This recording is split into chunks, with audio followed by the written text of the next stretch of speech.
Vsauce! I'm Jake, and I've been thinking a lot about mutation. Not just because X-Men Apocalypse is coming out, but because I am a mutant. Well, at least part of me is. Cancer is a mutation of a cell. Specifically, the DNA inside the cell is damaged. That cell doesn't stop dividing and growing faster and faster until we get a lump of cancer cells like this. A tumor.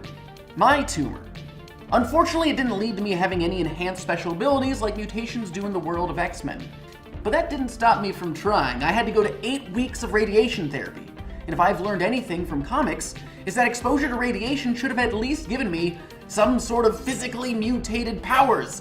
It didn't, but what I did find interesting is that we use radiation to cure cancer, yet radiation also causes it.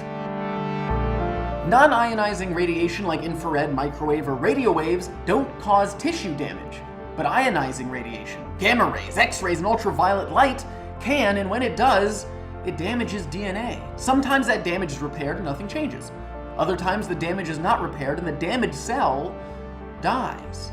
Occasionally, the damage is not repaired, but the cell lives on with mutated DNA. The aim of radiation therapy is to expose just the affected area to so much radiation, about 10,000 times the normal amount, that it kills every cell. Since you started watching this video, you've had at least 7 instances of DNA damage.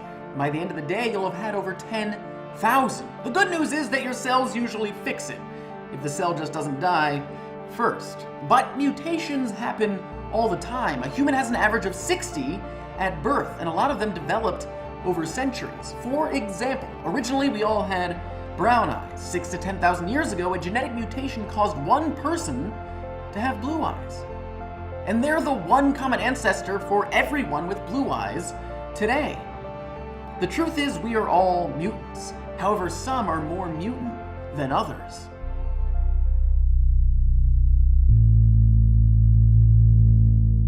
Timothy Dreyer has incredibly dense bones due to a disease called sclerosteosis. Because of a specific mutation in the sclerostin gene, Timothy and around 100 other people have such thick bones. Out of 60 patients surveyed, none had ever broken one despite living normal, active lives. And one had even been hit by a car. Then you have someone like Michael Lotito, who we've talked about before, that was able to eat things like 18 bikes, 15 shopping carts, 7 televisions, and 1 Cessna airplane. This was because of 2 things. 1, a disease called pica, where you have the urge to eat inedible objects, and 2, because of a mutation that made his stomach lining twice as thick as an average person's. But let's talk about pain. Eating something like a bicycle would probably hurt going down, even if broken in to small pieces. And that's where the mutation CIP comes in, congenital insensitivity to pain. As the name suggests, it is a condition where the person cannot feel physical pain. There is a fantastic New York Times article about a girl named Ashlyn Blocker who has CIP, and it chronicles how she and her family live with it. They talk about how Ashlyn dropped a spoon into a pot of boiling water. Then she stuck her hand in to retrieve it. She didn't feel anything, but just because you can't feel it doesn't mean it can't cause permanent damage. For example, take Stephen Pete, who discusses how his parents discovered he had it. My parents realized I couldn't feel pain when I was a toddler and chewed off half of my tongue. They then took me to a doctor, and the doctor ran a series of tests to confirm that I had this condition. Let's imagine something. Let's imagine we can't feel pain. I'm sure it's a fantasy that most of us have had before, but think about what it would actually be like. Stephen Pete has done so much damage to his left leg without knowing that he can't walk properly anymore. Or what if you had an internal injury? How would you ever know?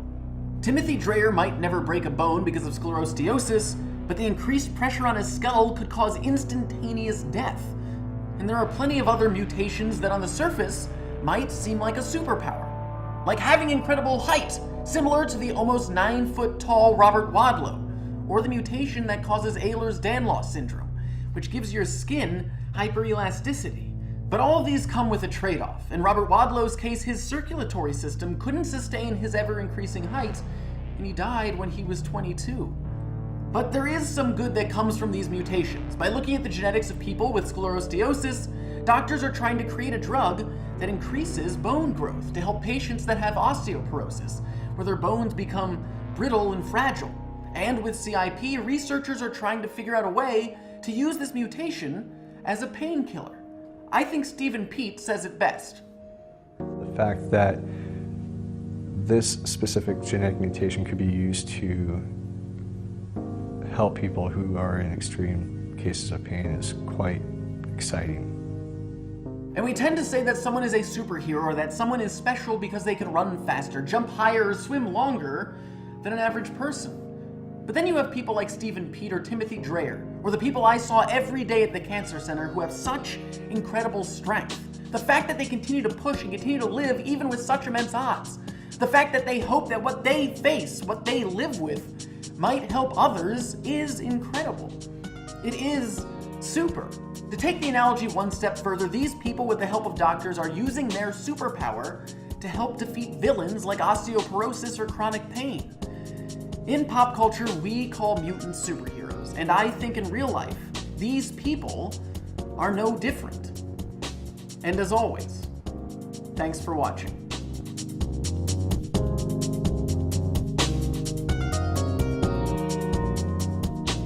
And speaking of mutants and X-Men, Vsauce is holding a very special screening of X-Men Apocalypse here in Los Angeles. To find out more details, follow me on Twitter at JakeRarf, the date, the time, all that jazz. And if you are not in Los Angeles or you do not want to be in an enclosed space with me, you can win your very own screening of X-Men Apocalypse. All you gotta do is download the X-Men Movies app. There is a link in the top of the description. It is really cool and you can share your mutant power, look at behind the scenes and exclusive X-Men stuff, and you can even be friends with me on there. So what do you got to lose? Check it out. I'm gonna go, and I would like to thank 20th Century Fox for this awesome opportunity. And yeah, I'm gonna wink at you because my superpower is really making awkward endings to videos.